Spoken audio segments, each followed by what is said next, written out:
Well, Andrew Tate joins me again now. Andrew, good to see you. Salam alaikum, Piers. Good to see you. I've genuinely been amazed by the reaction I've had in the streets. Not just here, but I went to Qatar for the World Cup, had the same thing there. A lot of people coming up about Cristiano Ronaldo, obviously, but also a lot of people coming up about you. And they were almost exclusively men, young men, who genuinely see you as a role model, as somebody who inspires them, as somebody they want to be like. Yep. So that made me think, the first interview you had was quite combative. The second time, a shorter interview, less so. I want to try and work out in this one who you are, because it struck me as extraordinary that Google this week revealed some stats for the year. The #1 person whose name followed people Google searching who is in 2022 was Andrew Tate. Yeah, that's quite remarkable. I think there's a whole swath of the population, especially young men, that feel disenfranchised. They feel disenfranchised with the media machine and the things they're supposed to believe. They don't feel an affinity with the educational systems or the culture. And they look at a person like me who stands up and says the things that many young men think.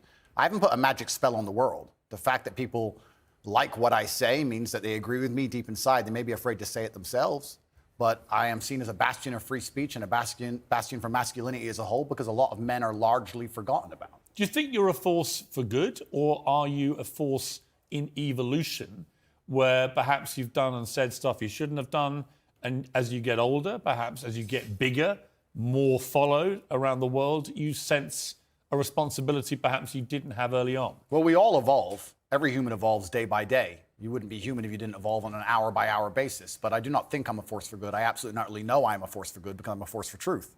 And truth is a good thing.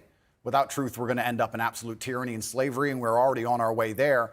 I feel like we're starting to combat it. My cancellation was the beginning of a change in public consciousness. Elon having Twitter is another beginning of the change in public consciousness.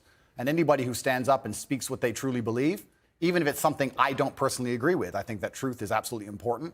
And people's personal truths and people's personal opinions, even on differing sides of the same opinion, should be heard. Tell me about your life. You were born to a mixed race couple. Your father was an African-American, a chess player. Yeah. And your mother, she was from this country. Correct, yeah. So my father was black chess player. He was in the Air Force. He met my mother here in England. And then I was raised initially in the United States. And then I moved to Luton, England when I was younger.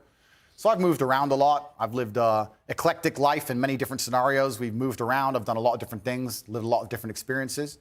And what I'm thankful for nationality it. are you? I mean, what do you identify as? I consider myself British now, but I will say that part of me, the patriotic Brit inside of me, is devastated by the state of the UK currently, and I want to make that very clear.